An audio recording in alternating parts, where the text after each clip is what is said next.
Alors, j'appelle Enrico Letta. Ah, il est là, voilà. Bon. Mesdames et messieurs, je suis très heureux de vous accueillir pour cette première table ronde de notre week-end Place de la démocratie. Je m'appelle Marc-Olivier Padis, je suis directeur des études de Terra Nova et j'aurai le plaisir d'animer cette première discussion avec nos invités. Avant de vous les présenter, je vais vous dire un mot, et avant de dire un mot de la table ronde, si vous regardez dans votre programme, et on a mis ces petits carrés étranges qui s'appellent des flashcodes à différents endroits dans la pièce, c'est pour vous faire participer, comme on a dit, c'est un week-end participatif à un nouveau mode de sondage qu'on peut appeler un sondage participatif, où donc vous allez sur un site internet pour participer à une discussion collective. Il y a déjà pratiquement 1000 personnes qui ont commencé à participer sur la question des relations entre la police et la population. Et l'originalité du dispositif, c'est que chacun peut mettre des propositions et voter sur les propositions des autres. Et on présentera les résultats de cette enquête dimanche.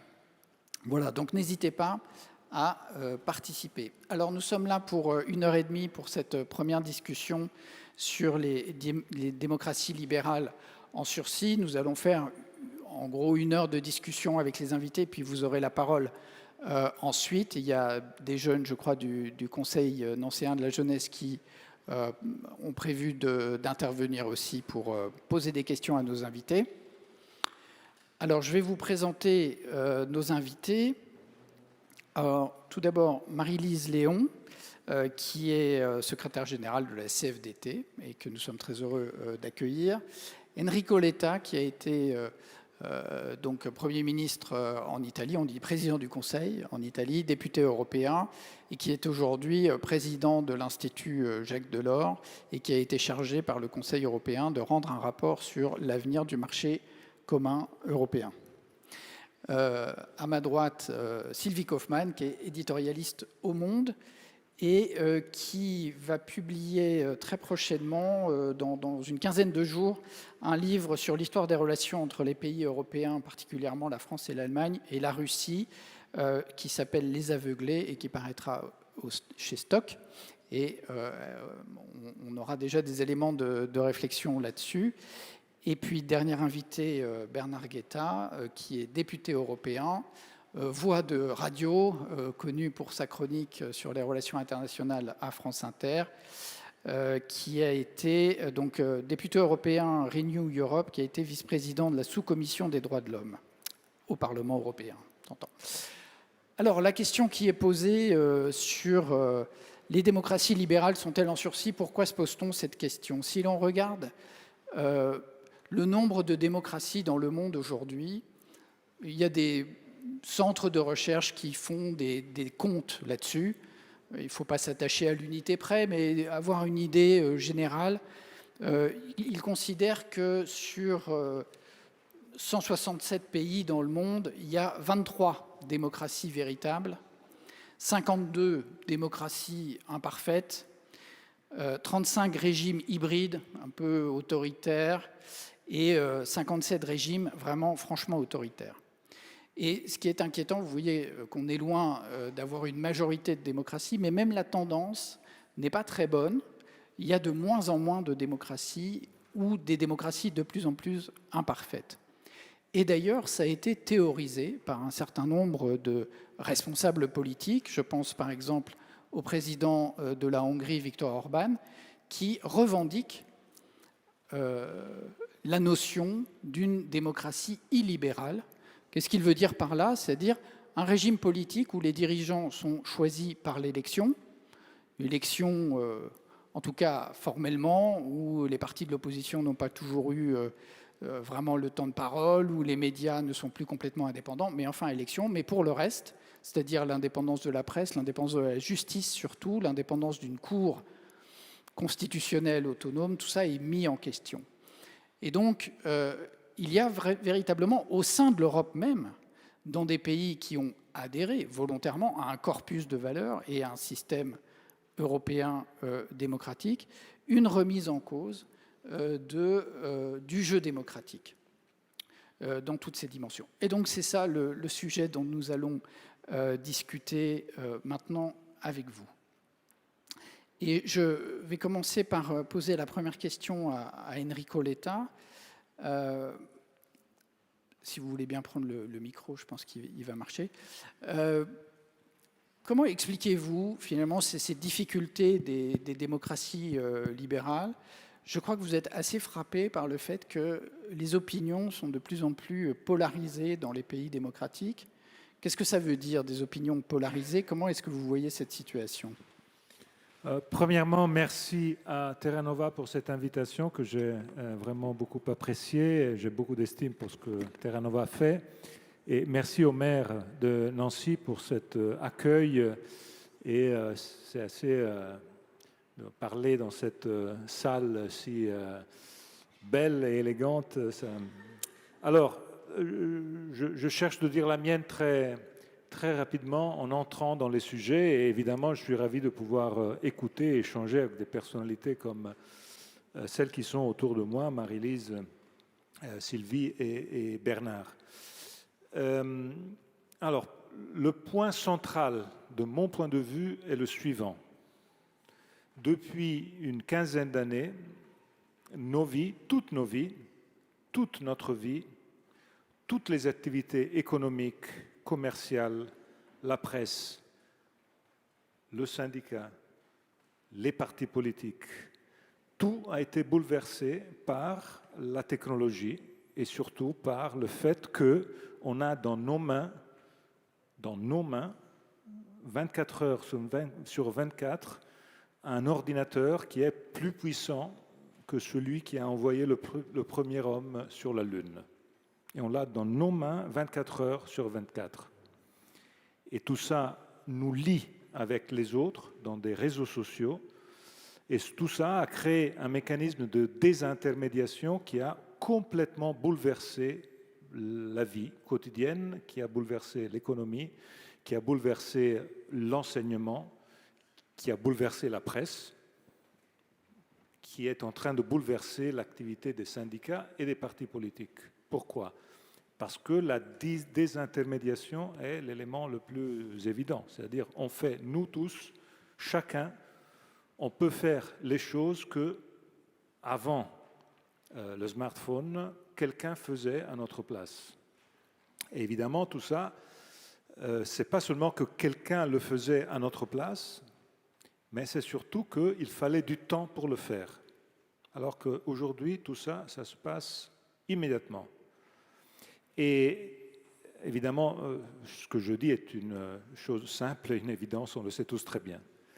Mais tout ça a un impact sur toute la vie, sur la vie économique. Il faut simplement penser à ce que ça a donné en termes de changement d'instruments, de brand, de métiers. Les plus grandes boîtes qui aujourd'hui sont dans la richesse en termes de puissance n'existaient pas il y a 30 ans ou 40 ans. Donc tout ça pour dire que dans la politique, le changement est le changement lié à l'immédiateté. Je suis habitué à faire, à travers mon smartphone, à prendre des décisions, des positions, et je fais ça tout de suite. Alors que la démocratie représentative, par définition, c'est une délégation à quelqu'un d'autre. Une délégation au maire de Nancy, une délégation au conseil municipal de Nancy, une délégation aux parlementaires qui représentent ce territoire à l'Assemblée nationale. Évidemment, cette délégation et ce genre de délégation aujourd'hui est quelque chose qui est mis en tension à travers l'immédiateté des réseaux sociaux. Je vous fais un exemple d'un épisode que j'ai vécu et qui m'a beaucoup frappé pour vous dire qu'est-ce que je veux chercher de dire avec ce raisonnement. J'ai passé une partie de ma vie récente à Sciences Po, Paris. C'est pour ça que je salue aussi tous les étudiants de Sciences Po qui sont présent ici, particulièrement avec grande sympathie. Et j'étais là quand il y a eu le Brexit, puisque le maire a cité le Brexit, Royaume-Uni. Et je me rappelle ce qui s'était passé le jour après, puisqu'on avait des étudiants britanniques chez nous, on avait beaucoup d'étudiants britanniques chez nous. Et évidemment, les étudiants britanniques qui étudient à Paris, vous pouvez vous imaginer qu'ils ne sont pas vraiment en faveur du Brexit. C'était des étudiants contre le Brexit. Et le jour après, on a commencé une séance vraiment de soutien psychologique pour eux. Et en parlant, en discutant, à la fin, j'en ai vu quelques-uns presque pleurer, soit pour le résultat, soit pour une autre considération. C'est-à-dire, ils m'ont avoué qu'ils n'étaient pas allés voter. Parce que, à la fin, ils n'avaient pas considéré que ce moment de vote aurait eu l'importance décisive pour leur futur. Un d'entre eux m'a dit une chose qui m'a beaucoup frappé. Il m'a dit, mais en fait, moi j'ai fait beaucoup plus dans la campagne à travers les réseaux sociaux de ce que ça aurait été un vote. Un vote ne changeait rien. Moi, ce que j'ai fait dans la campagne, j'ai fait des posts avec plein de likes, des milliers de likes, et ça m'a beaucoup frappé. Parce que, en fait, cette idée que, effectivement, mon vote, qu'est-ce que ça compte? Un vote, rien. Si je ne peux pas aller voter, je n'y vais pas, ça ne change rien. Alors que le pouvoir que j'ai avec le réseau social est énorme. Les likes, des milliers de likes, je sens compter quelque chose. Mais à la fin, dans la démocratie représentative, ce qui décide, c'est ce moment-là. La volonté qui se cristallise à ce moment-là. Et si tu ne veux pas voter, ce sont les autres qui décident. Alors, évidemment, tout ça pour dire que cet élément est le premier élément qui, de mon point de vue, pousse à une réflexion. C'est-à-dire, la démocratie représentative, comme on l'a connue aujourd'hui, est mise sous pression par le fait qu'on a d'autres instruments parallèles qui sont beaucoup plus forts et plus puissants pour relayer ce que je pense. Mais ce sont des instruments qui sont parallèles à tout ça et qui, à la fin, on doit chercher de comprendre comment les gérer et comment les mettre dans tout ça. Deuxième élément, la polarisation. La polarisation est aujourd'hui, de mon point de vue, le plus grand des désastres de notre vie commune. La force de la démocratie est exactement l'opposé de la polarisation. Je cherche à m'expliquer. La force de la démocratie est la reconnaissance réciproque que les partis se font entre eux. Une démocratie marche si tous existent. Si mon but en tant que parti politique est celui de détruire l'autre et non pas de respecter son existence et de faire en sorte qu'ensemble on puisse exister, cet élément qui aujourd'hui est de plus en plus présent dans nos démocraties est en train de détruire non pas l'autre, mais la démocratie en tant que telle. On est en train de détruire le bateau dans lequel nous sommes tous ensemble. Parce qu'en mettant en discussion sa légitimité à lui, et tout ça, ça se passe de plus en plus. On a cité les États-Unis, je pourrais citer mon pays, on peut citer la France, oui. On peut citer cette polarisation extrême qui est exactement le contraire de comment nos démocraties se sont construites, surtout après la Deuxième Guerre mondiale, quand il y avait la nécessité de cette reconnaissance réciproque.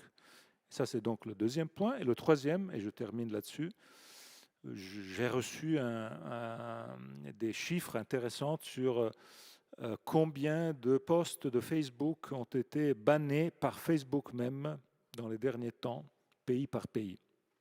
Ça m'a beaucoup frappé parce qu'un tiers du total en Europe vient de mon pays. Ce qui évidemment me frappe beaucoup. La France est dans une situation beaucoup meilleure de celle que j'imagine vous-même vous attendez. C'est-à-dire qu'il y a beaucoup moins de fake news de la dimension du pays. Mais il est évident qu'une démocratie basée sur les fake news est une démocratie qui ne peut pas marcher. Et là, le sujet des fake news, et je m'arrête sur ce point que je mets sur la discussion, n'est pas seulement la fake news, c'est-à-dire le fait qui n'est pas vérifié. Mais il s'agit, de mon point de vue, du fait qu'on entre dans un monde dans lequel ce n'est plus la dialectique entre le vrai et le faux, mais c'est la vie du vraisemblable qui devient le cœur de tout, le vraisemblable. Parce que la plus grande partie des fake news, c'est des choses vraisemblables, qui ne sont pas vraies, mais qui vous font dire « mais oui, c'est vraisemblable ». Et évidemment, dans tout ça, on crée un espèce de mot qui ne fait pas avancer un débat qui soit un débat sérieux, de respect réciproque.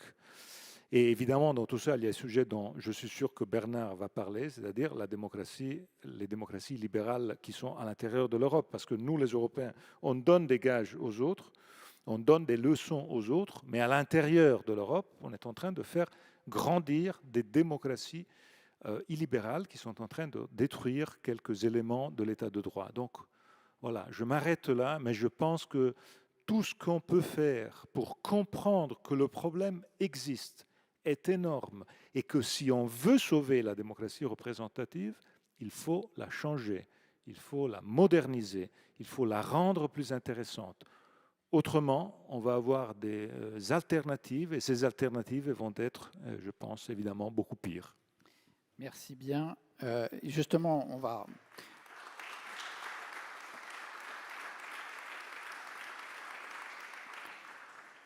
va poursuivre la discussion justement avec Bernard Guetta.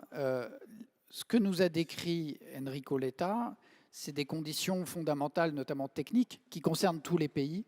Et pourtant, tous les pays ne réagissent pas de la même manière à ces données.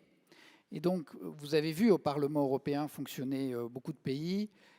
Pourquoi est-ce que la mise en cause de la démocratie n'est pas la même dans les anciens pays des blocs de l'Est, à l'Ouest? Comment est-ce que vous voyez cette mise en cause? Si vous voulez bien, je voudrais commencer par deux remarques d'ordre plus général. La première, c'est le nombre de pays démocratiques régresse. Oui, les chiffres sont là, ils font peur, ils sont inquiétants, mais régresse par rapport à quoi? Par rapport au temps de la guerre froide? Non, j'en suis pas absolument certain. Au temps de la guerre froide, l'Amérique latine était couverte de dictatures militaires absolument épouvantables. L'Europe du bloc soviétique, nous savons. L'Afrique, ça n'était pas brillant. La Chine, nous savons. Et l'Inde, la plus grande démocratie du monde, oui, la plus grande démocratie du monde, mais enfin, tout de même assez discutable. Alors, la nouveauté, c'est pas, à mes yeux, tellement l'évolution des chiffres. La nouveauté, c'est que des pays qui ne sont pas du tout des démocraties sont aujourd'hui extraordinairement puissants. La Chine, qui n'était pas une démocratie certainement pas dans les années 50, 60, 70, était faible économiquement, politiquement sur la scène internationale. Aujourd'hui, c'est la deuxième puissance économique du monde. On dit, j'en doute, mais enfin on le dit, qu'elle pourrait devenir la première puissance économique du monde. Et en tout état de cause, sur la scène internationale, elle compte et compte bien compter de plus en plus. Alors évidemment, ça change considérablement la donne, parce que tout simplement, le rapport de force entre démocratie et dictature a complètement évolué. Ce n'est pas le nombre, c'est le rapport de force. La deuxième chose, c'est que jusqu'à présent,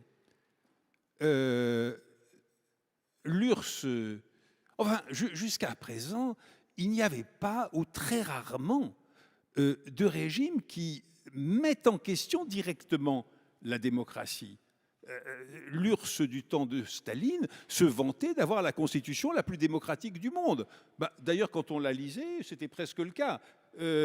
Sauf que ce n'était que le papier. La réalité était tout à fait différente. Mais là, l'hypocrisie était un hommage que le vice rendait à la vertu, et soudain, il n'y a plus d'hypocrisie. Et soudain, il n'y a plus d'hommage du vice à la vertu, mais il y a une affirmation que la démocratie, c'est pas bien. Et que le régime du parti unique en Chine et la dictature, etc., c'est beaucoup mieux. Et c'est repris, évidemment, par notre ami M. Poutine, mais c'est repris, évidemment, Enrico Letta vient d'y faire allusion, et c'est évidemment gravissime, par des régimes au pouvoir dans des pays de l'Union européenne. Aujourd'hui, la Pologne et la Hongrie. Demain, peut-être, ça n'est pas joué. Enfin, demain, peut-être, la Slovaquie pourra s'additionner à cela. Mais enfin, encore une fois, valait-il mieux vivre dans la Pologne communiste ou dans la Pologne de M. Kaczynski ? Je préfère quand même la Pologne de M. Kaczynski. Et je préfère, encore que ce soit beaucoup plus discutable, mais je préfère quand même la Hongrie de M. Orban à la Hongrie de M. Kadar. Alors maintenant, deuxième chapitre.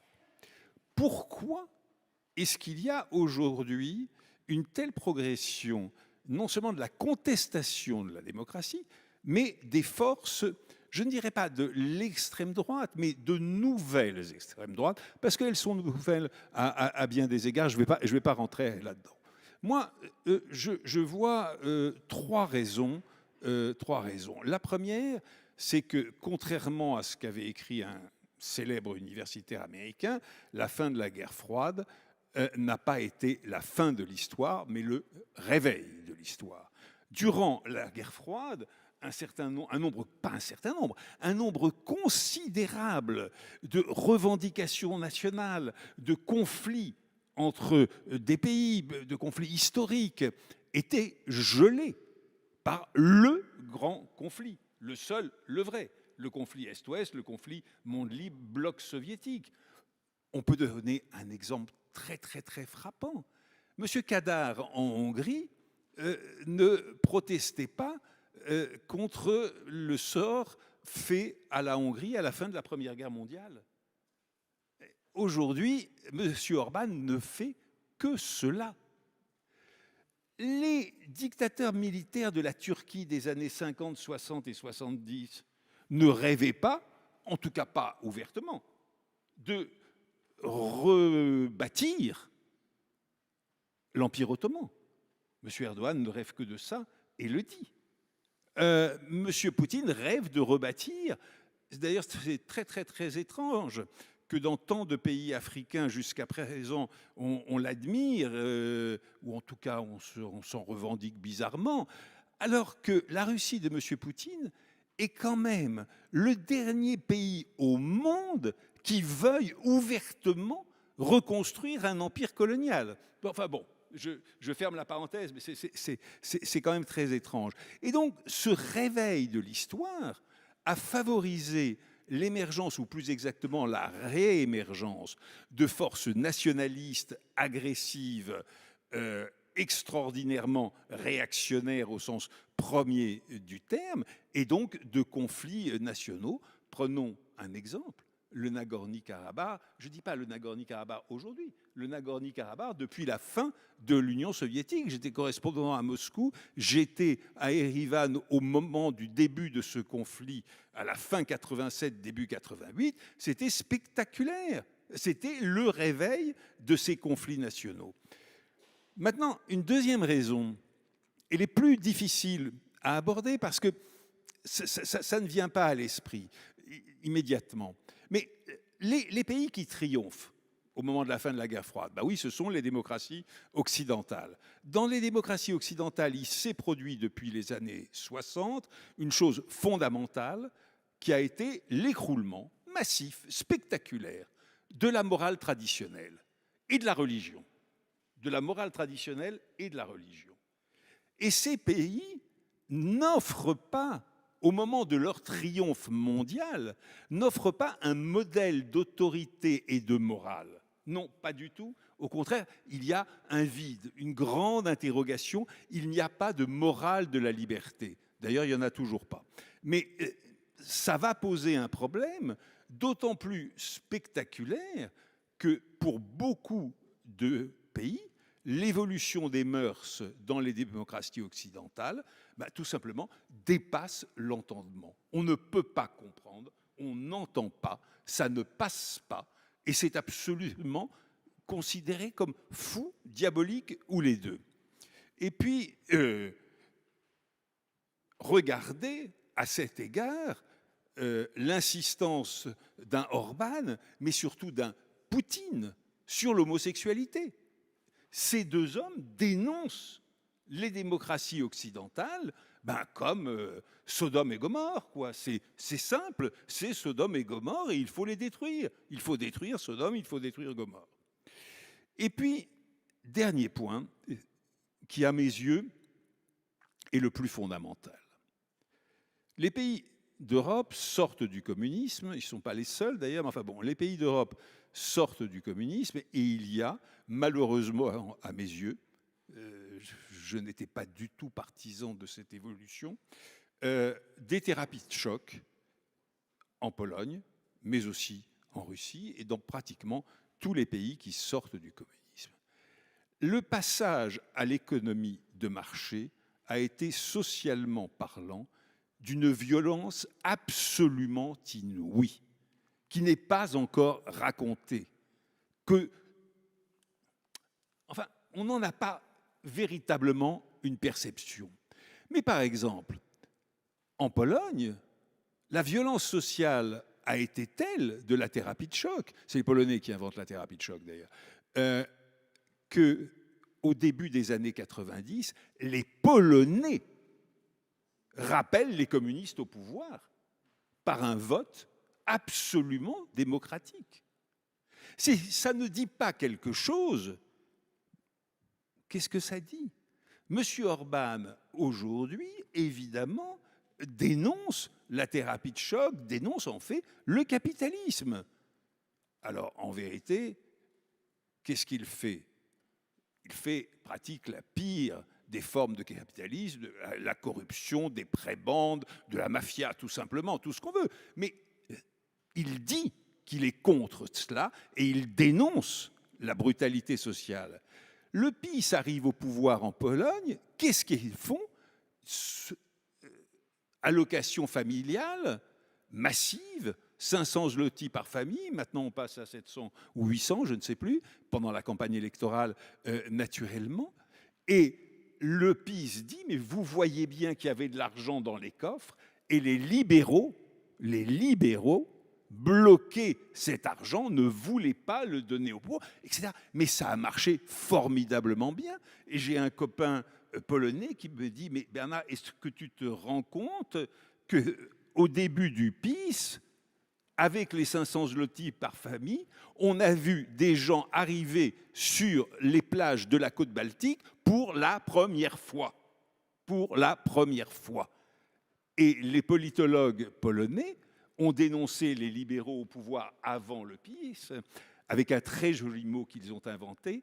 Ils ont dit, ah ben oui, c'était les impossibilistes. Parce qu'à chaque fois qu'on disait, mais il faut telle protection sociale, ah ben non, c'est impossible, on n'a pas l'argent, il faut respecter les comptes, etc. Et donc, il y a eu une confusion dans beaucoup de ces pays entre ce qu'on appelle bien à tort le libéralisme, qui est en vérité le Reagano-thatchérisme ou l'école de Chicago, en vérité un néolibéralisme, et le libéralisme du siècle des Lumières, tout simplement le libéralisme du siècle des Lumières. Et ce libéralisme-là est aujourd'hui confondu avec le Reagano-thatchérisme et rejeté en même temps que le Reagano-thatchérisme. Encore une phrase, et puis je m'arrête, pardon d'avoir été trop long.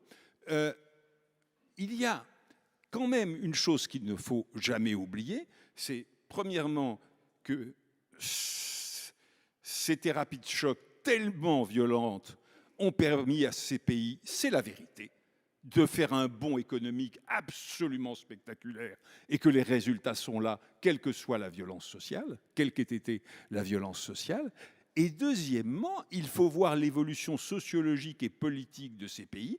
Oui, il y a une Hongrie réactionnaire, oui, il y a une Pologne réactionnaire, mais regardons l'évolution sociologique de ces pays. Il y a aussi, comme en Slovaquie d'ailleurs, on va le voir dimanche, il y a aussi une moitié de ces pays pro-européens, modernistes, libéraux, au sens politique, au sens des Lumières. Je vous remercie. Merci.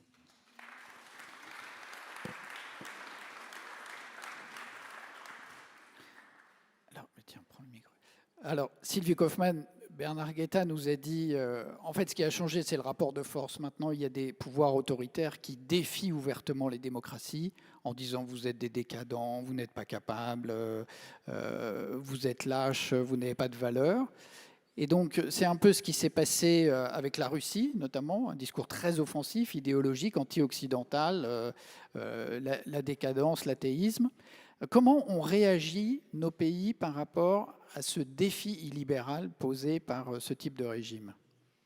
Alors, Bernard a très bien décrit le choc de la thérapie de choc dans ces transitions vers l'économie de marché, qui a été effectivement très rapide. Moi, je dirais à la décharge de ces politiques, c'est qu'on n'avait pas de modèle, on n'avait pas de précédent, on ne savait pas comment sortir d'économies planifiées, centralisées, communistes depuis 40-50 ans, qui étaient des économies complètement exsangues, hein, qui ne marchaient pas, il faut se rappeler qu'il n'y avait rien à manger. Bon. Et il y avait une demande de ces populations de rejoindre l'Ouest le plus vite possible et de rejoindre notre niveau de vie. C'était ça.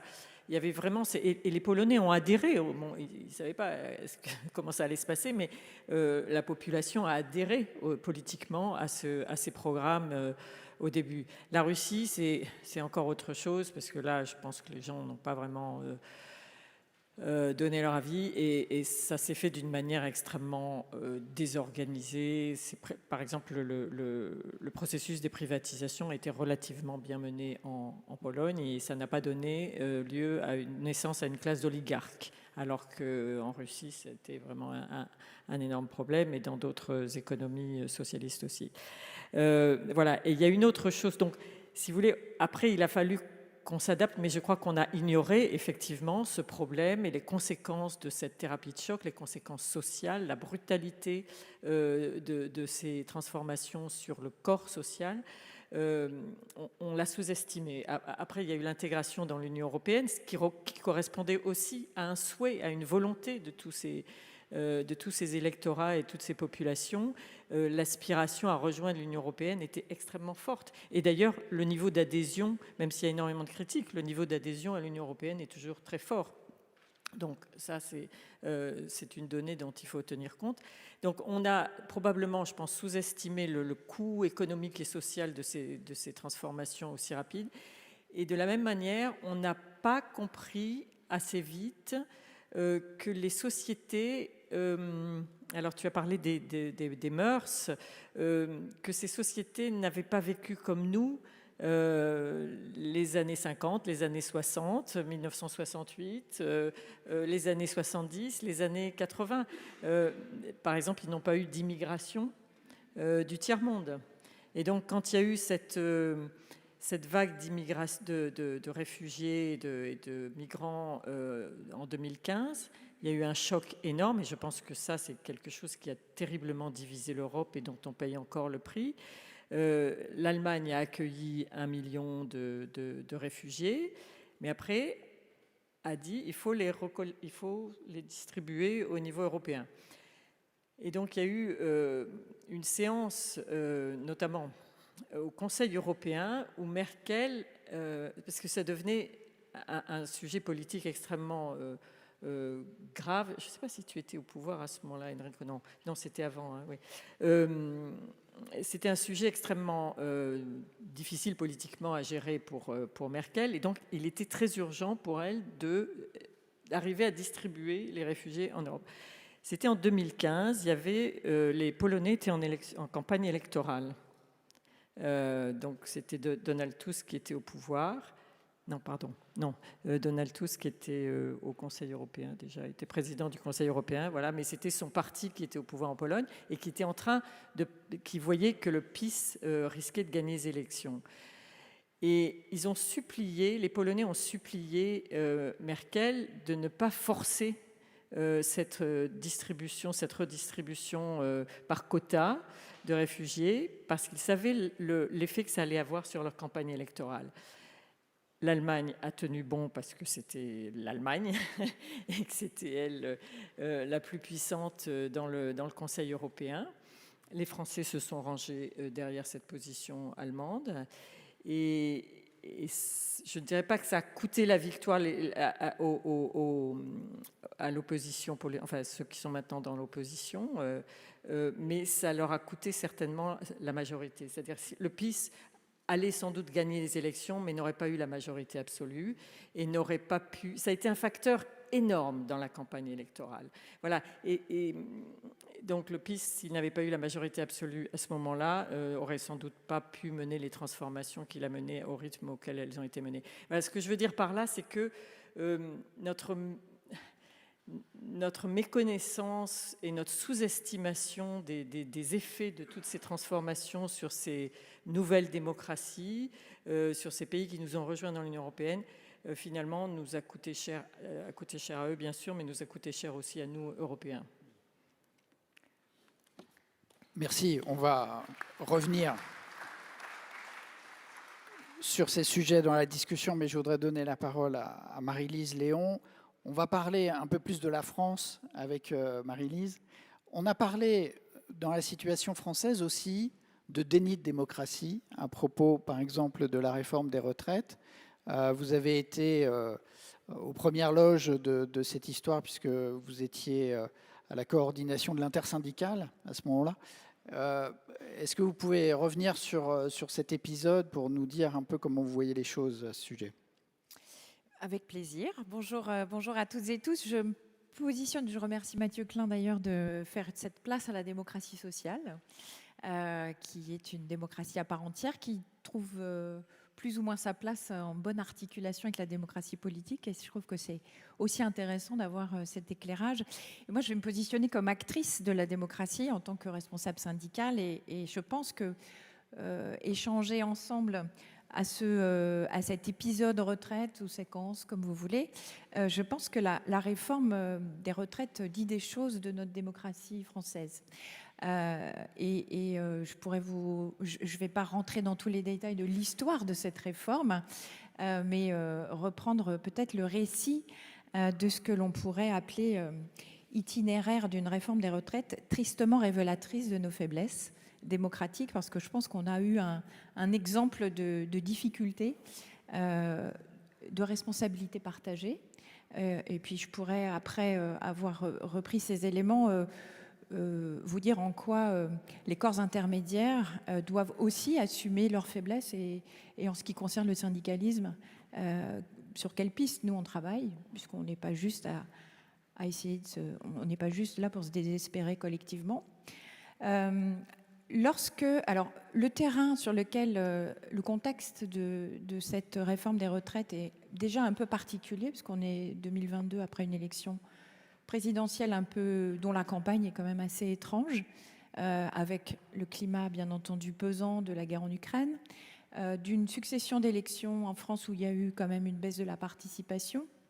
Donc je pense que ce sont des éléments importants à avoir en tête. Et notamment lorsque je pense que l'un des premiers arguments, un des premiers éléments d'alerte qu'on a pu avoir lorsqu'on a eu l'annonce de cette réforme qui avait pour objet central le recul de l'âge légal de 62 à 64, je pense qu'on a abordé cette réforme sous un angle d'abord qui a souffert de la faiblesse des arguments politiques, voire de la dissimulation d'un certain nombre d'objectifs cachés. Et donc je pense qu'il y a un rapport aux citoyens qui s'est instauré sur de mauvaises bases, Le premier argument, ça a été de nous dire c'était dans mon programme. Alors quand on voit les conditions de l'élection et surtout le contenu de la campagne et la qualité médiocre, de mon point de vue, du débat d'idées autour de cette campagne électorale, on a vu, nous, très vite, alors là je suis dans le cadre d'un témoignage, beaucoup de militants qui nous ont dit mais les circonstances d'élection et le barrage que mon organisation a soutenu à l'extrême droite, barrage à l'extrême droite que nous avons soutenu en appelant pour la deuxième fois, mais dans l'histoire de mon organisation, si je ne remonte pas jusqu'avant les années 80, nous sommes une organisation qui n'appelle pas à voter pour un candidat. Sauf qu'en 2017, on l'a fait, et en 2022, on l'a fait également, parce que était en face d'Emmanuel Macron une candidate d'extrême droite et que nous n'avons pas appelé au vote, nous avons appelé à voter Emmanuel Macron. Donc c'est quelque chose de totalement assumé, que nous ne regrettons absolument pas. Mais l'argument de dire c'était dans mon programme a été quand même difficilement accepté. Voilà. Je cherche un autre mot, mais je pense que c'est le plus approprié.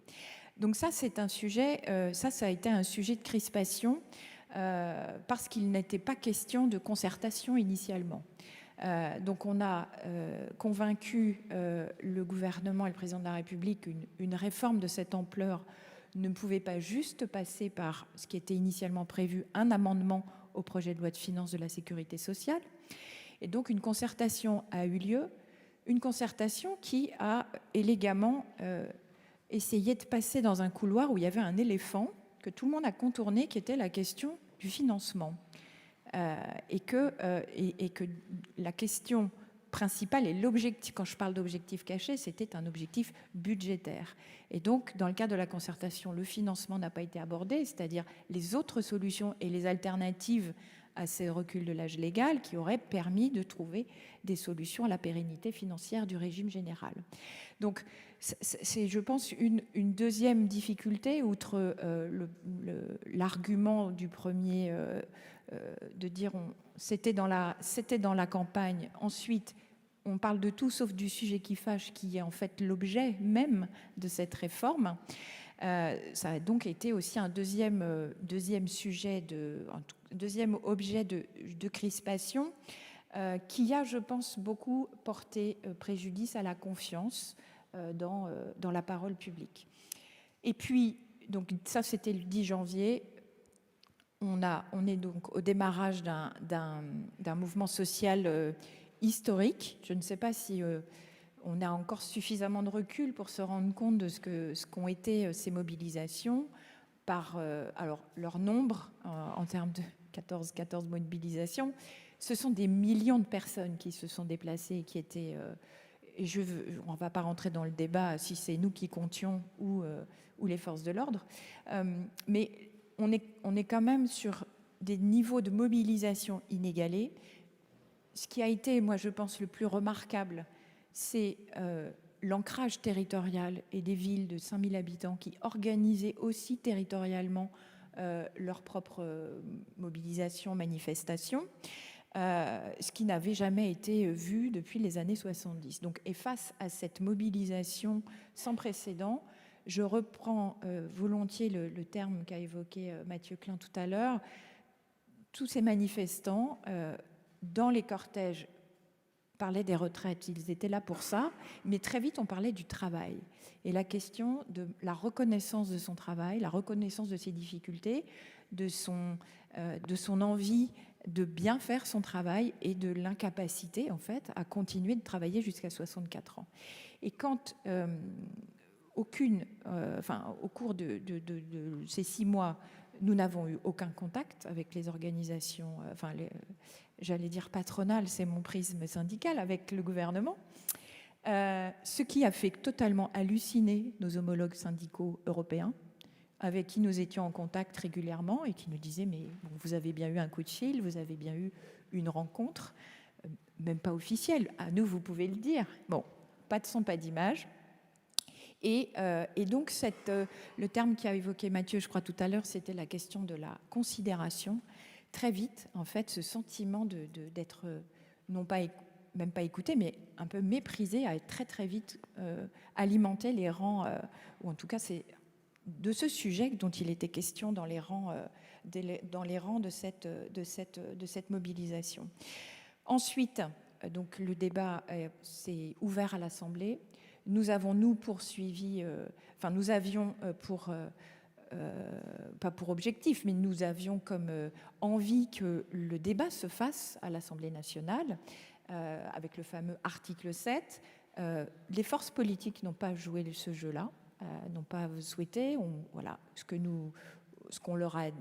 qu'on a été tout à fait clair sur le fait qu'on n'était pas du tout en phase avec cette stratégie.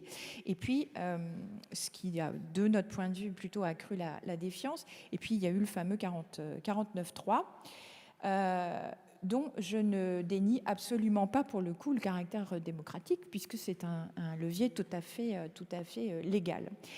Ce que dit cette histoire, c'est que, et j'emprunterai volontiers, et je pense qu'il intervient dans le week-end, Pierre Rosanvallon. Ce que dit cette histoire de la réforme des retraites, c'est que cette réforme est légale, mais que la légalité n'emporte pas la légitimité. Et qu'on est vraiment, je pense, au cœur de ce nouveau rapport des citoyens au rapport politique et à la démocratie. C'est-à-dire que faire une réforme aussi fondamentale que l'âge, reporter l'âge légal contre le monde du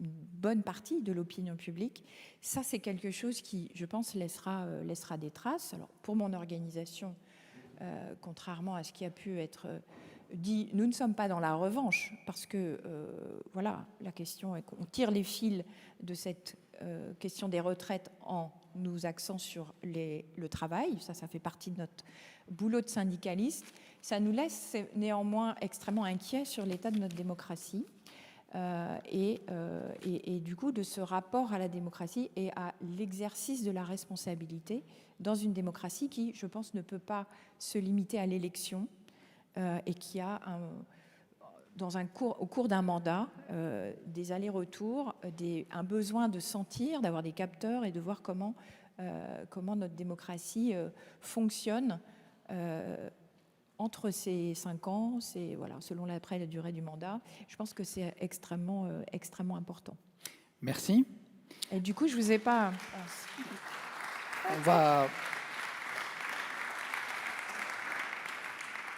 Je vais maintenant poser des questions à chacun d'entre vous. Très brièvement, on va revenir là-dessus. Mais Enrico Letta, je voulais vous poser une question. Dans le fond, vous avez dressé un portrait, un tableau au départ, un peu angoissant. Et la question que j'ai envie de vous poser, c'est comment est-ce qu'on en sort ? Quel type de réponse on peut apporter aux difficultés que vous avez présentées, qui sont sérieuses et qu'on observe effectivement tous les jours. Mais quelles sont nos chances, sur quoi est-ce qu'on peut agir ?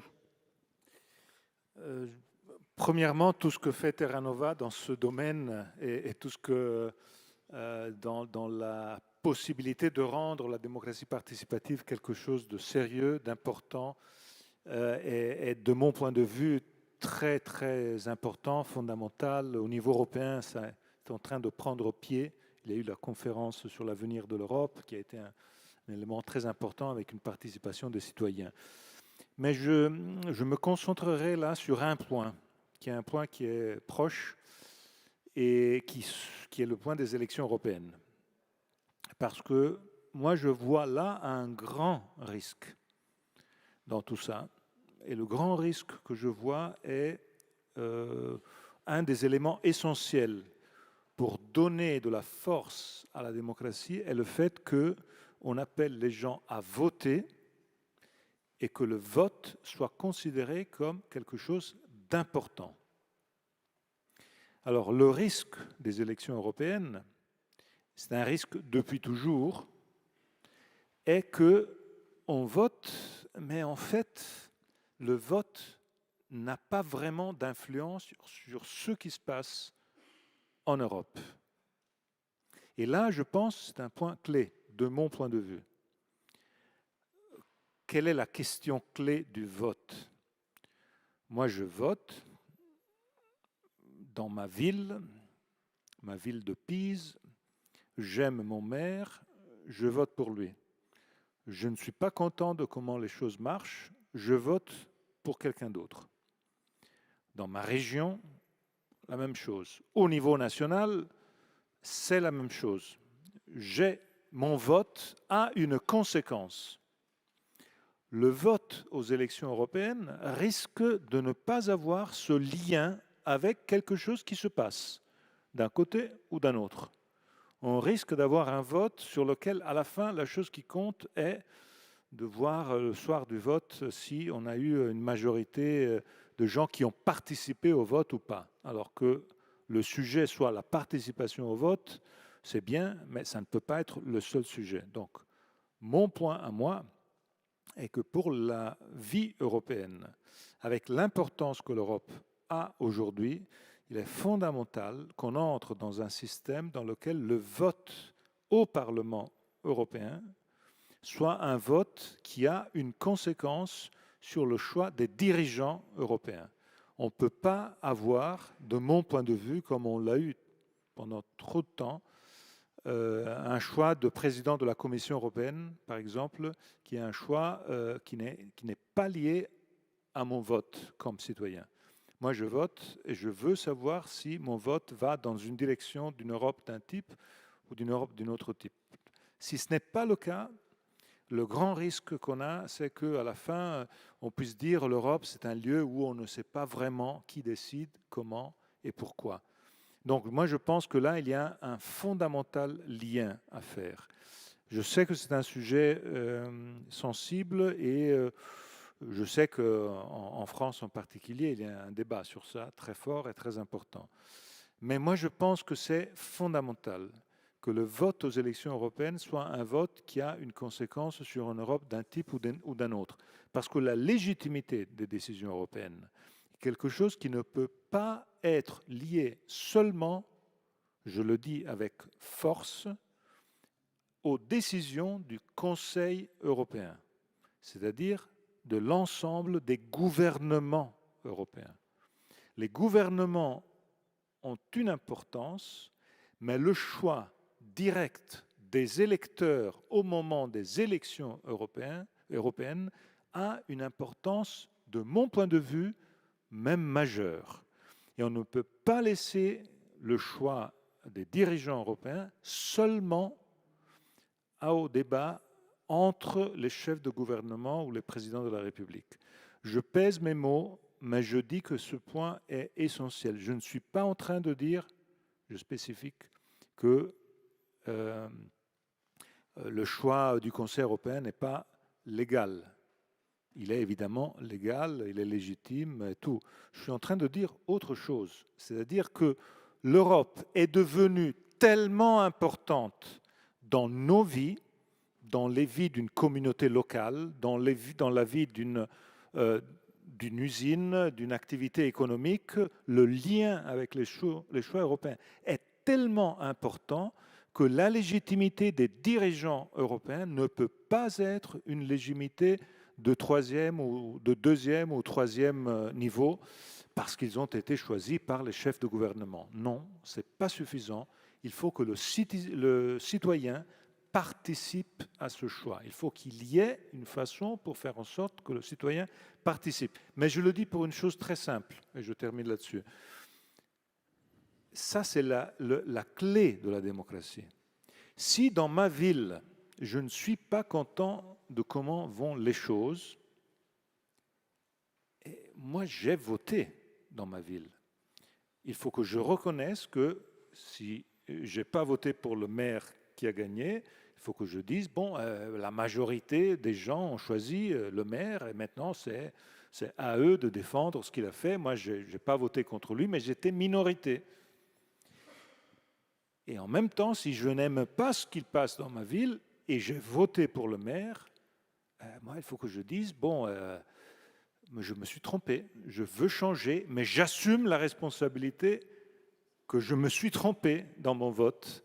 Et donc, à la fin, ce que je suis en train de dire est que s'il n'y a pas de ça au niveau européen, c'est-à-dire on ne sait pas très bien qui choisit qui, je fais un petit exemple là-dessus, hein. Je ne suis pas en train de parler de choses abstraites. Cette Commission européenne est une Commission européenne qui est menée par une personnalité qui est en train de faire très bien, Madame von der Leyen, mais qui n'avait pas fait de campagne électorale. Et ces deux vice-présidents de la Commission européenne étaient les candidats à la présidence de la Commission européenne, même pour 2 des 3 grands partis européens, qui se trouvent à être vice-présidents d'une présidente qui, évidemment, n'avait pas fait la campagne électorale. Heureusement, ça marche bien. Mais le sujet, dans cette dimension de lien avec les citoyens, la légitimité, est un sujet, de mon point de vue, central. Donc, j'ai voulu toucher un des potentiels sujets. J'aurais pu parler de la question des fake news, de la question de comment il faut absolument travailler sur cette partie du sujet, sur la polarisation. Mais je me suis concentré sur un sujet qui touche ce qui se passe l'année prochaine. Et on a tous compris que l'Europe est décisive, cruciale dans nos vies. On a passé 3 ans, 4 ans, dans lesquels les dirigeants européens ont pris des décisions essentielles dans les vies de chacun d'entre nous, que le Covid, l'après-corona, la question de la guerre. On ne peut pas, disons, être aveugle sur le fait que la question d'une forte responsabilité et légitimité de ce que les dirigeants européens vont faire est liée à la façon dans laquelle on va les élire. Et ça va se passer l'année prochaine, et on ne peut pas, là-dessus, ne pas avoir une idée forte et aussi une idée d'évolution positive. Merci. On va demander aux députés européens peut-être de réagir par rapport à cette proposition d'Enrico Letta. Me voilà bien ennuyé. Me voilà bien ennuyé pour une raison simple. C'est qu'il y a 4 ans, avant de devenir député européen, j'aurais dit exactement, avec moins de talent, la même chose que ce que Enrico Letta vient de dire aujourd'hui. À l'époque, je l'écrivais, je le disais une fois tous les 15 jours dans le micro d'Inter, avec force, passion, conviction. Aujourd'hui, je ne suis pas sûr de penser cela. Je dis bien je ne suis pas sûr, parce que c'est un vrai débat. Pourquoi est-ce que je ne suis pas sûr? D'abord parce que pourquoi donner au président ou à la présidente de la commission le pouvoir découlant d'une élection au suffrage universel? Parce que la commission n'est pas la direction politique de l'Union européenne. La Commission est là pour veiller à l'application des traités. La Commission est là pour faire des propositions qui sont suivies ou non par le Conseil et par le Parlement. Dans les institutions européennes, la Commission n'est pas la direction politique de l'Union européenne. Doit-elle le devenir? Ça, je ne le pense pas. Je ne le pense pas du tout, pour une raison très simple. C'est que si elle le devenait dans la période que tu as parfaitement bien décrite, c'est-à-dire une période où l'Union européenne est en train d'entrer dans le 3e moment de son histoire, celui de la construction d'une union politique. Il y a eu le marché commun, il y a eu la monnaie unique, et maintenant, c'est le début de la construction d'une union politique. Eh bien, dans ce moment-là, où des décisions de plus en plus fondamentales, et qui vont être toujours plus fondamentales, vont se prendre au niveau européen. Si nous disons aujourd'hui que c'est un organe dont la fonction institutionnelle dans la démocratie européenne n'est pas si évidente que cela, qui est investi du suffrage universel, on rabaisse ou relativise considérablement le rôle des États. Je ne crois pas qu'il faille le faire aujourd'hui. Je ne crois pas qu'il faille le faire aujourd'hui parce qu'on peut le déplorer, je le déplore. Mais aujourd'hui encore, la légitimité démocratique aux yeux de nos 450 millions de concitoyens européens, eh bien, elle est incarnée par les États et certainement pas par la Commission. Et donc, je crois qu'il faut continuer à faire évoluer l'Union européenne, à en faire de plus en plus une union politique, et qu'un jour, ce sera l'aboutissement de cette évolution. Un jour, il faudra une révolution institutionnelle, mais beaucoup plus complète à ce moment-là que la simple élection du président de la Commission au suffrage universel. Beaucoup plus importante. À ce moment-là, oui, un jour, c'est mon espoir, nous en arriverons aux États-Unis d'Europe. Mais ce jour est lointain. Ce jour est lointain. Et si on précipite les choses par ce qui m'apparaît de plus en plus, et encore une fois, j'ai défendu cette idée, oh là là, bon, mais ce qui m'apparaît de plus en plus comme un contournement de la vérité, comme une fausse accélération des choses, j'ai peur d'un backlash. Merci. Pardon d'être en désaccord. Non, bon, au contraire, on va poursuivre ce débat. Et je voudrais que Sylvie Kaufmann, à moins que vous vouliez poursuivre sur la question institutionnelle, la question que je voulais vous poser, c'est est-ce que vous pensez que le déclenchement de la guerre russe contre l'Ukraine a changé quelque chose dans la perception des pays européens de leur situation géopolitique et de ce défi illibéral qui leur est posé? Oui, je crois que ça, en fait, ça continue ce débat d'une autre manière. C'est qu'on a une épreuve à affronter absolument énorme dans les années qui viennent, c'est l'élargissement. Et donc la question de la structure démocratique de l'Union européenne va se poser de manière extrêmement compliquée. Déjà, on est en train d'en débattre et on voit bien que c'est très très difficile. Et donc ça, c'est pour l'angle institutionnel un peu. Mais Marie-Lise Léon parlait tout à l'heure de reconnaissance et le maire de Nancy de considération. Et je crois que ces deux concepts s'appliquent aussi au rapport entre États membres de l'Union européenne. Et à la faveur de cette crise, de cette guerre en Ukraine, les choses ont évolué justement. C'est-à-dire que la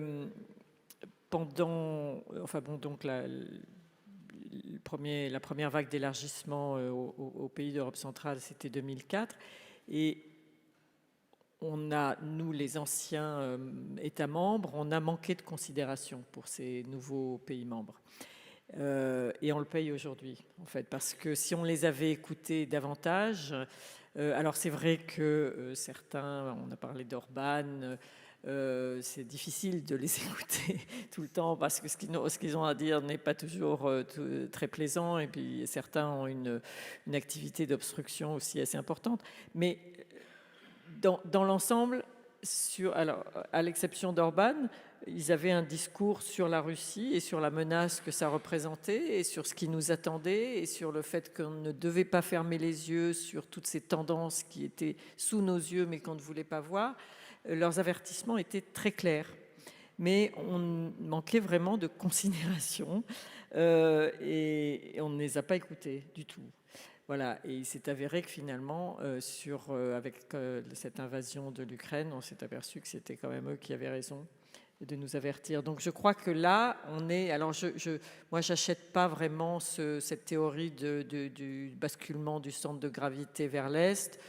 Je pense que le pouvoir au sein de l'Union européenne reste quand même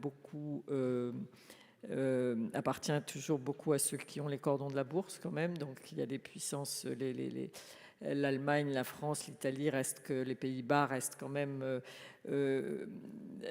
continuent à peser beaucoup, mais on voit bien que la dynamique politique s'est quand même déplacée, que ces pays d'Europe centrale et orientale ont une voix qu'on écoute plus. Leurs dirigeants politiques, notamment ceux des pays baltes, sont beaucoup plus actifs, beaucoup plus offensifs même.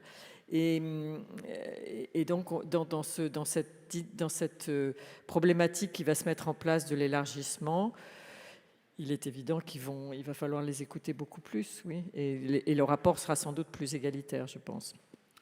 Merci. Alors, dernière question avant de passer le micro dans la salle. Je pense qu'il y a un micro qui pourra circuler. Marie-Lise Léon, vous aviez évoqué le fait que vous avez des propositions pour revigorer ce sentiment démocratique. Notamment, Enrico Letta parlait de désintermédiation. Vous êtes un corps intermédiaire, les syndicats. Donc, comment est-ce qu'on fait pour renforcer les intermédiaires? C'est ce que dit Enrico Letta. C'est de ça dont on a besoin. Effectivement, ça fonctionne? Non. Là, c'est mieux? Oui, là, c'est mieux. Pardon. Oui, je le disais tout à l'heure. Du coup, la question, elle est... vous évoquiez la place des corps intermédiaires représentatifs et la difficulté d'articuler démocratie sociale, politique, représentative, démocratie directe.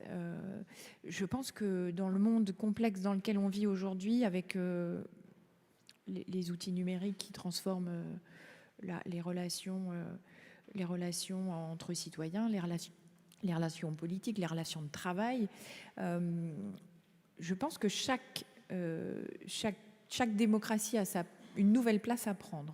Et dans le cadre de la démocratie sociale et des corps intermédiaires, je ne jetterai pas la pierre uniquement du coup aux partis politiques, même s'ils ont probablement beaucoup de questions à se poser.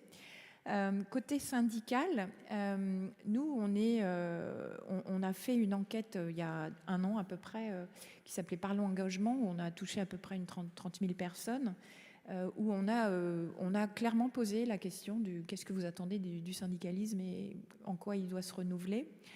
Il y a des réponses qui sont douloureuses, c'est-à-dire qu'il y a 65% qui nous ont dit si vous ne bougez pas dans 10 ans, vous n'existez plus. Donc voilà, ça c'est fait, c'est dit.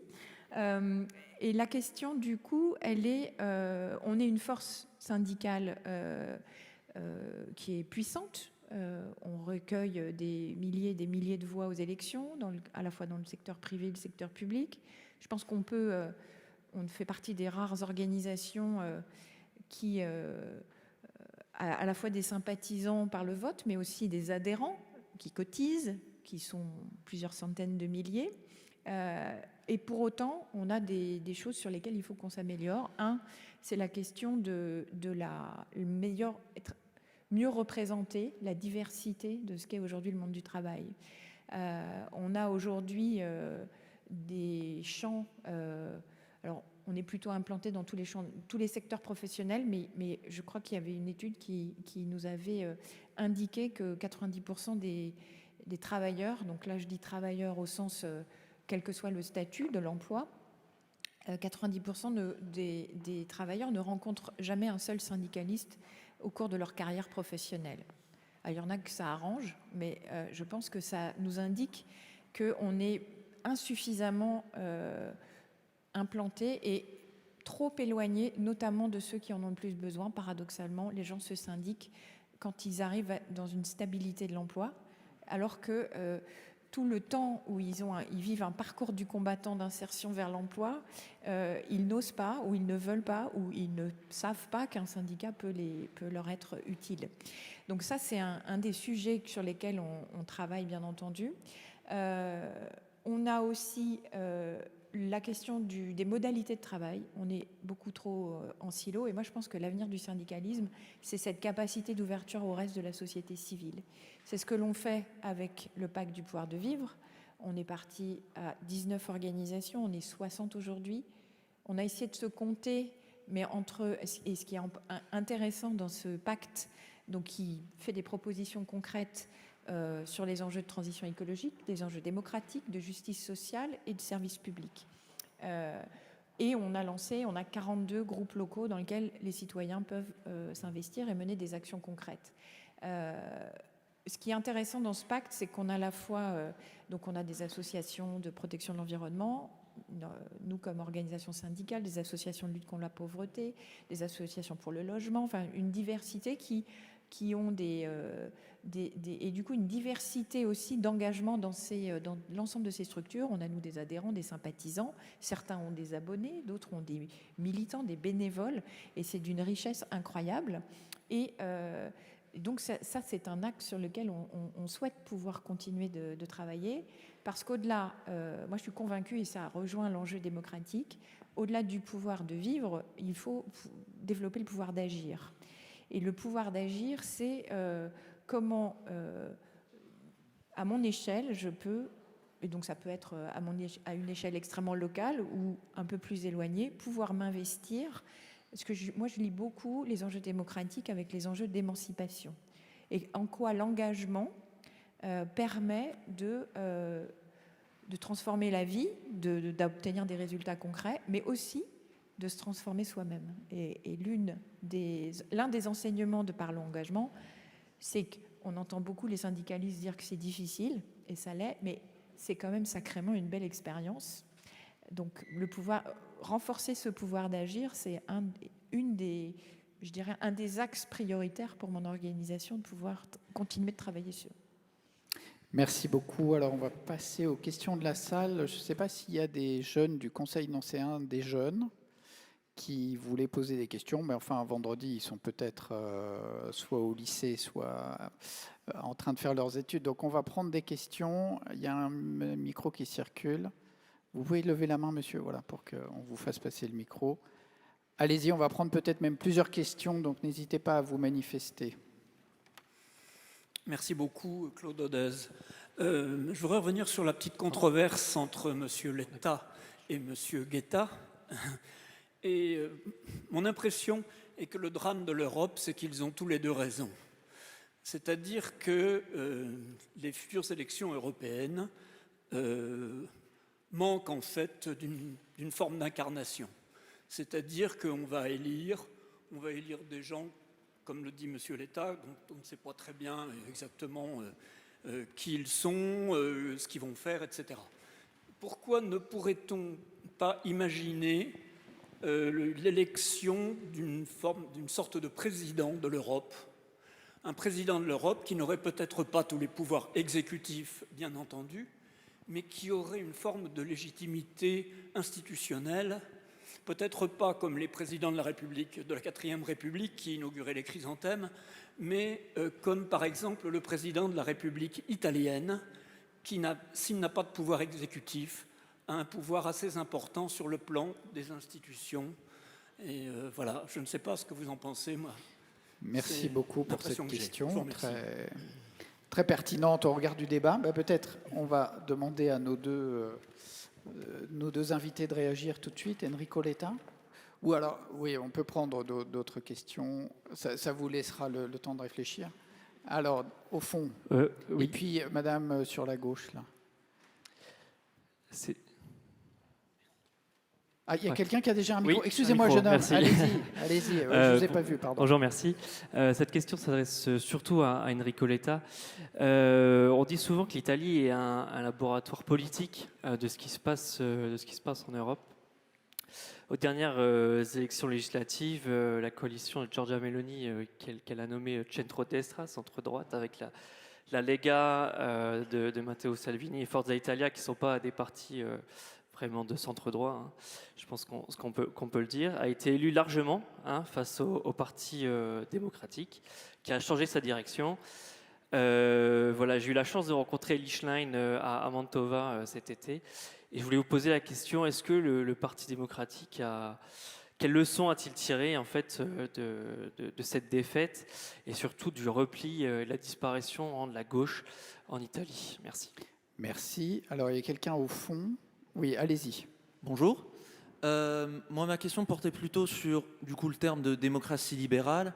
Vous avez surtout parlé de la Pologne, la Hongrie, mais qu'en est-il des vieilles démocraties, des vieilles démocraties libérales, notamment la France, qui est quand même une démocratie libérale depuis un certain temps, qui a connu des crises, et aujourd'hui on assiste à une nouvelle forme de crise démocratique, différente. Quel serait le débouché, ou quel débouché proposer à cette crise démocratique? par exemple un changement de constitution ou d'autres façons de faire la politique. Voilà, je vous remercie. Merci. Je crois que Madame avait demandé la parole ici sur le côté. On va continuer à prendre. On va continuer à vous donner la parole. Oui, monsieur, après. Allez-y. Oui, bonjour. Vous avez en fait expliqué la montée de la démocratie libérale par des chocs un peu du passé, peut-être aussi plus contemporains, par les chocs technologiques, mais surtout historiques, politiques, économiques, sociaux. Qu'est-ce que vous pensez aussi de l'annonce des chocs, enfin même qu'on commence à vivre du choc climatique? Je sais que ça va être l'objet de la table ronde qui va suivre. Mais est-ce qu'elle ne crée pas une situation nouvelle, qui est celle de la gouvernance ou de la démocratie qui nous amenait à gouverner ensemble, ou ce qu'on allait devenir ensemble, et maintenant qui rajoute, je dirais, une variable supplémentaire qui est de nous gouverner ensemble sur une planète qui va mal ou qui annonce qui était... Voilà. Donc, qu'est-ce que ça a comme impact sur justement cette montée du libéralisme? Merci. Est-ce que vous pouvez passer le micro devant vous, là, monsieur qui demande la parole? Allez-y, monsieur. Merci. Vous avez parlé de changement de rapport de force post-guerre froide. Ma question porte sur les peuples du tiers-monde. J'emploie volontiers ce terme archaïque parce qu'il n'est très peu connoté économiquement. Donc, est-ce que pour les peuples du tiers-monde, à votre avis, notre modèle de démocratie représentative est-il encore désirable? Merci de cette question. Alors, est-ce que vous pouvez passer devant vous? Il y a un jeune homme là qui demande la parole. Et puis, je donnerai la parole à Lionel Zinzou pour répondre là-dessus. Et puis, alors, les deux, mais on va... Si, allez-y. Merci. Alors ma question, elle s'adresse un petit peu à tous, mais c'est la question du comment, on va dire. C'est comment est-ce qu'on peut faire société efficacement alors que les fake news ont une diffusion largement plus rapide que ce qu'on appelle le débunkage et les informations finalement vérifiées qui sont parfois moins séduisantes que les informations vraisemblables. Comment est-ce qu'on peut consolider, on va dire, les institutions européennes, les faire tendre vers plus de solidarité quand les peuples européens sont traversés par des courants, on va dire, complètement antagoniques par rapport à cette tendance? Comment est-ce qu'on peut faire société quand une partie des peuples, et même des fois au sein de nos propres nations, considèrent le projet de société d'un autre peuple comme, comme le mot a été dit effectivement par monsieur Guetta, qui est diabolique au plan des mœurs. Comment est-ce que lorsqu'on est à ce point, lorsque certains projets de société sont à ce point diabolisés par une partie des peuples, comment est-ce qu'on peut encore faire société?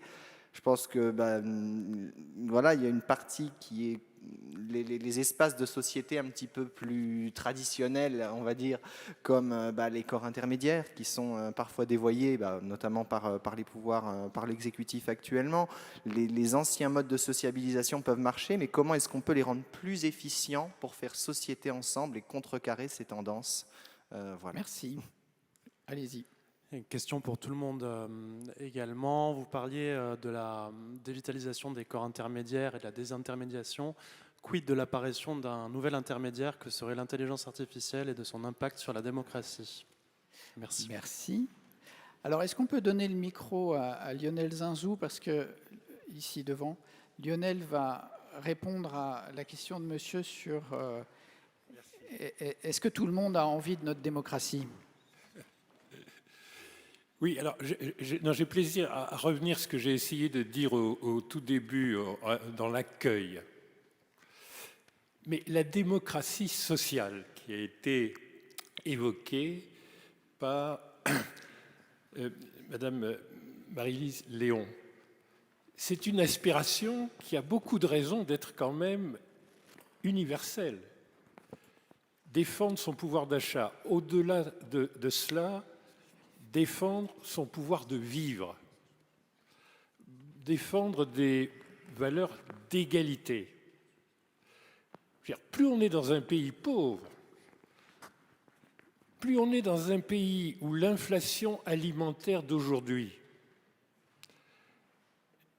qui est en Afrique grosso modo de 20% d'augmentation des prix alimentaires. Quand on y consacre plus de 50% de son revenu, le plus c'est tragique. Donc qu'il s'agisse d'égalité, qu'il s'agisse du pouvoir de vivre, qui pourrait penser que ces valeurs démocratiques ne sont pas d'intérêt pour des gens du tiers-monde? Sur les libertés publiques, évidemment, les dictateurs, c'est ce que vient de dire le président de la transition de Guinée à la tribune des Nations Unies. On a importé quelque chose d'artificiel qui s'appelle la démocratie. Ça ne marche pas, donc nous avons pris le pouvoir, nous avons pris nos responsabilités. Nous avons pris le pouvoir, la démocratie, ça ne marche pas. Est-ce qu'on peut penser sérieusement que c'est tellement exotique de vouloir défendre les libertés publiques? Est-ce qu'on pense vraiment que dans l'Afrique précoloniale, il n'y avait pas déjà des formes de recherche de la liberté d'être souverain, de la liberté de lutter contre la colonisation, de la liberté d'avoir une justice équitable? Est-ce que vraiment on peut même se poser la question? Moi, je peux témoigner empiriquement pour avoir fait dans un pays d'Afrique de l'Ouest une campagne présidentielle. Il est évident que c'est une aspiration à la démocratie sociale, au mieux vivre et aux libertés publiques. On avait des systèmes de juges de paix, de chefs traditionnels, de conciliation sous l'arbre à palabres. Mais ça peut s'appeler cela la séparation des pouvoirs, la volonté de vivre ensemble et de trouver des compromis. Est-ce qu'on peut même se poser la question que les dictateurs, que des putschistes qui remplacent des démocraties imparfaites, déviantes, par quelque chose de pire? Remarquez que tous les syndicats, qui par exemple sont très importants au Sahel, il y a une grande tradition au Burkina, au Mali, au Niger, du syndicalisme, sont tous à l'arrêt. Les journalistes, pas seulement français et étrangers, sont interdits de parole dans les nouveaux putschs. Vous remaniez la dictature et vous croyez que ça se fait et que tout le monde trouve ça normal parce que dans le tiers-monde, après tout, on n'a pas besoin de la démocratie. Moi, je vous dis empiriquement, il y a une très grande aspiration, notamment locale. Comme c'est beaucoup plus difficile de truquer des élections municipales que des élections présidentielles, en fait, vous voyez bien sur le terrain, sur la participation des gens, quand on est sûr du résultat, parce qu'on est sûr qu'il va être trafiqué, il y a 15% de participation. Dans mon pays, où il y a eu des alternances normales, il y a 75% de participation. C'est peut-être une mesure arithmétique, si vous voulez. Donc faisons très attention de ne pas épouser le discours opportuniste. Les libertés, c'est occidental. Le contrôle tribunicien sur l'argent qu'on détourne massivement, ça, le contrôle tribunicien, c'est importé de l'Occident. Mais pas un instant. C'est y compris dans les éléments religieux, si vous voulez, qu'il s'agisse de l'islam, qu'il s'agisse de la chrétienté, qu'il s'agisse des religions traditionnelles. Ce sont des exigences éthiques universelles. Se poser la question de est-ce bien adapté d'être démocrate quand on fait partie de ce tiers-monde, de ce tiers du monde, je pense qu'il faut y résister parce que si on finit par trouver qu'après tout, ce n'est pas fait pour les Guinéens, on finira par penser que ce n'est pas fait pour les Polonais. Et puis après tout, en 2027, on en tirera des conséquences nationales, si vous voulez. Merci Lionel. On va prolonger 5 minutes pour prendre la chance quand même de répondre aux questions, mais on ne pourra pas répondre à tout. Donc je vais redonner la parole à chacun d'entre vous et vous répondrez à la question de votre choix, si je puis dire. Est-ce qu'on peut commencer par Sylvie, peut-être ? Sachant qu'on n'a que 5 minutes. Oui. peut-être dans la continuation de ce que vient de dire Lionel, la crise démocratique, c'est pas seulement les démocraties libérales, c'est aussi dans les vieilles démocraties, évidemment. Et ça fait partie du problème, parce que quand on voit ce qui se passe, alors on va parler de l'Europe aussi, mais aux États-Unis, qui est censé être la boussole démocratique, enfin qui se présentait comme ça, comment on dit, the shining city on the hill, la cité qui brillait sur la colline, c'était la fameuse expression de Reagan pour montrer que les États-Unis étaient le phare, voilà, de la démocratie. Mais maintenant, après ce qui s'est passé avec Trump et cette nouvelle campagne électorale, voilà, il n'y a plus aucun respect pour cette image, et nos propres démocraties à nous sont effectivement traversées par des courants et des remises en cause qui les rendent beaucoup moins exemplaires. Donc, d'ailleurs, on voit que Biden n'utilise plus cette dichotomie démocratie, régime autoritaire. Je crois qu'il a un peu abandonné ça, en tout cas pour l'instant, parce que ça repose... c'est de plus en plus difficile à expliquer, à justifier. Voilà, donc ça, je pense que c'est des choses dont vous allez beaucoup parler pendant ces 2 jours, c'est comment remédier à cet état de choses, et je ne risquerai pas tout de suite. Ça fera partie des autres discussions, y compris des ateliers où on va essayer de mettre en avant des formes participatives nouvelles et différentes pour revigorer justement notre rapport à la démocratie. Bernard Guetta, vous le souhaitez répondre ? Écoutez, répondre, il y a eu des questions toutes très importantes, mais très très diverses. Je vais essayer de donner un élément de réponse à toutes ces questions, enfin un élément de réponse qui me semble à moi important dans ma subjectivité. Je crois que beaucoup plus qu'une crise de nos démocraties, nous avons aujourd'hui une crise de nos échiquiers politiques et de nos forces politiques. Et donc, le problème est beaucoup moins, à mes yeux, une réforme institutionnelle, pas plus au niveau européen qu'au niveau national, qu'une réinvention des forces politiques et de l'échiquier politique. Et de ce point de vue, moi, je suis frappé, après 4 ans au Parlement européen, de voir que les frontières que nous connaissions jusqu'à présent sont dans la réalité des votes et des prises de position incroyablement obsolètes. Parce qu'au Parlement européen, il y a un parti assez comparable au Parti démocrate américain, qui va du centre-droit aux gauches utopistes,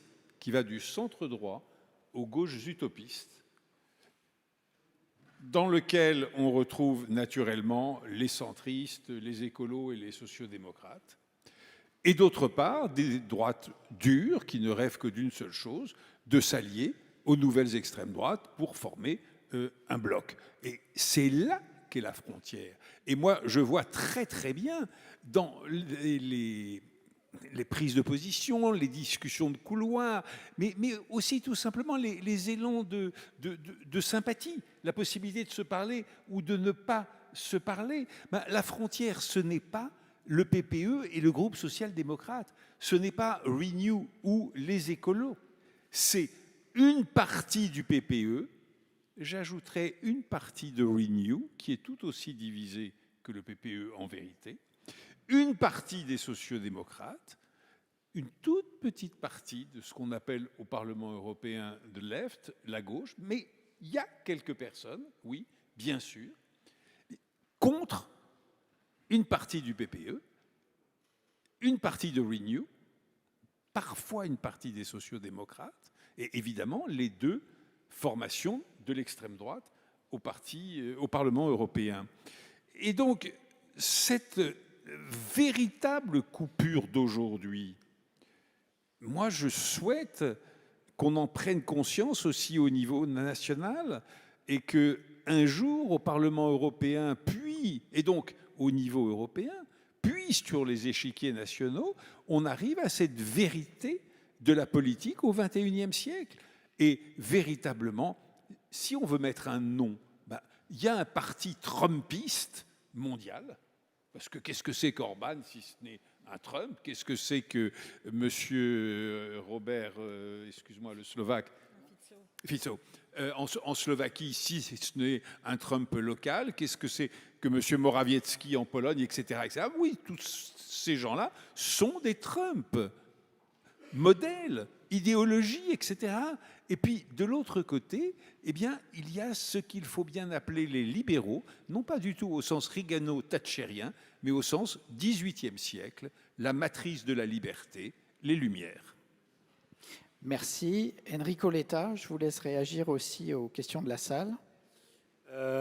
Très rapidement, pour dire que j'aime beaucoup votre point. Je pense que c'est un point intéressant, important à creuser.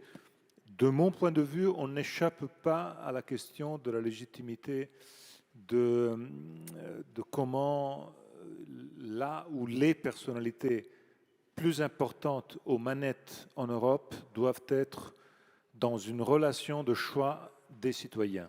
On n'échappe pas à ça, je le dis en disant que je comprends tous les éléments de complexité, mais les choix de l'Europe désormais sont tellement importants qu'à côté de la légitimité des 27, il faut une légitimité des dirigeants européens qui soit plus forte de celle qu'on a aujourd'hui. Sur l'Italie, un seul mot, on n'a pas le temps parce qu'on a déjà dépassé notre temps, mais simplement pour dire que dans ce cas, moi je ne pense pas que ce soit un laboratoire, pour une raison très simple, que l'Italie en vérité n'a pas dérapé vers la droite.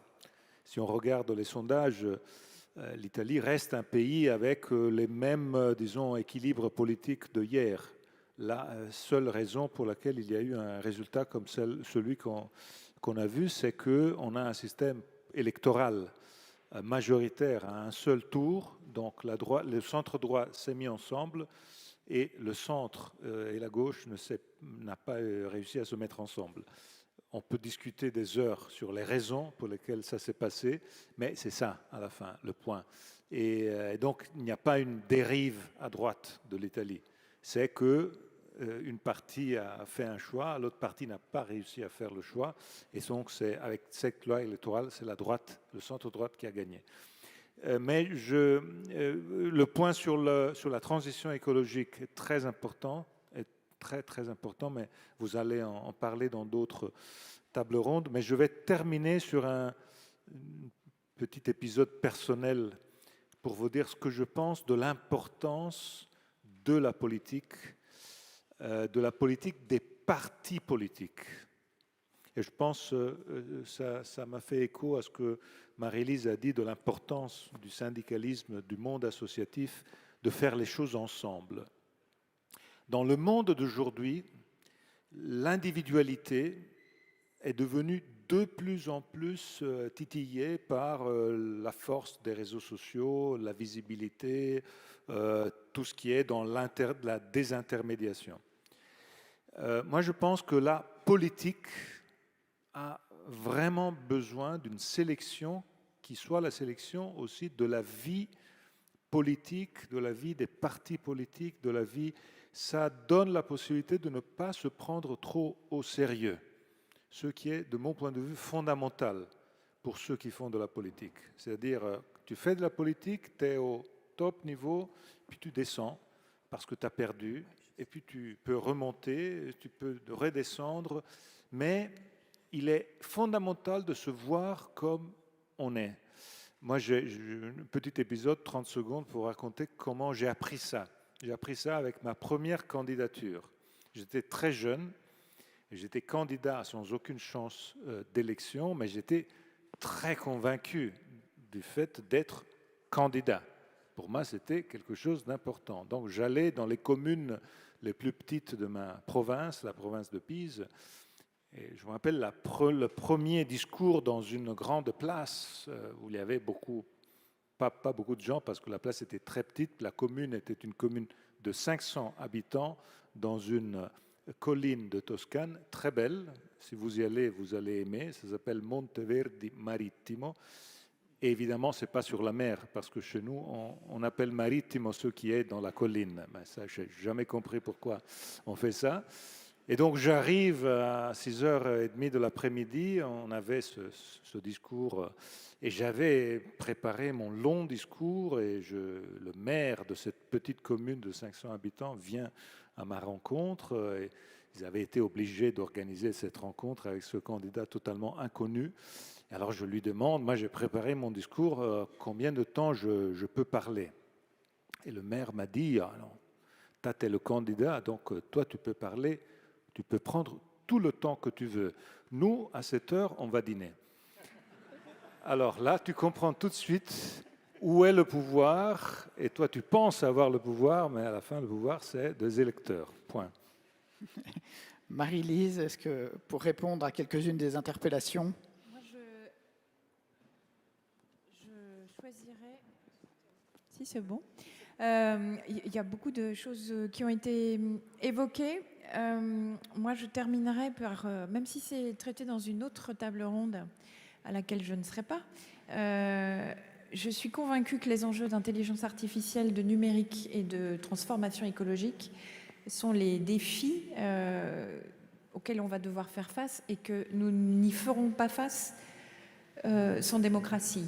On a aujourd'hui des partisans d'une transformation un peu autoritaire en disant l'urgence climatique notamment est telle qu'il faut imposer aux gens ces transformations, ces évolutions. Nous, on porte depuis longtemps, et dans le cadre de la Confédération européenne des syndicats, la transition juste, c'est-à-dire comment on concilie transformation écologique et justice sociale. C'est un exercice compliqué, mais on ne pourra pas faire l'impasse d'une méthode démocratique pour pouvoir la mener. Et ça fait partie des sujets sur lesquels nous, on est extrêmement impliqués. Ça commence dans les entreprises et les administrations en disant mais la question sociale ne peut pas être juste une variable d'ajustement lorsqu'il y aura des transformations. Donc ça veut dire qu'il faut anticiper. Et je crois qu'il n'y a rien de pire que de dire à un salarié ou à un fonctionnaire qui va voir son métier se transformer, se dire rien ne va changer pour toi. Parce qu'en fait, c'est un peu le discours qui est aujourd'hui tenu. Et j'alerte, alors je ne veux pas finir sur une note pessimiste, mais moi j'entends depuis quelques semaines des partis d'extrême droite qui vont à l'inverse de ces enjeux sociétaux et qui justement surfent sur ces inquiétudes légitimes sociales que la transformation écologique, elle ne se fera forcément qu'avec une caste sociale dont ils se présentent comme étant les uniques défenseurs. J'allume les warnings là-dessus parce que là, pour le coup, la démocratie sociale a un rôle extrêmement important. Et aujourd'hui, je le dis de façon générale, le monde économique, je pense, ne mesure pas l'importance de cet enjeu démocratique de pouvoir embarquer tout le monde dans ces transformations. Voilà. Merci.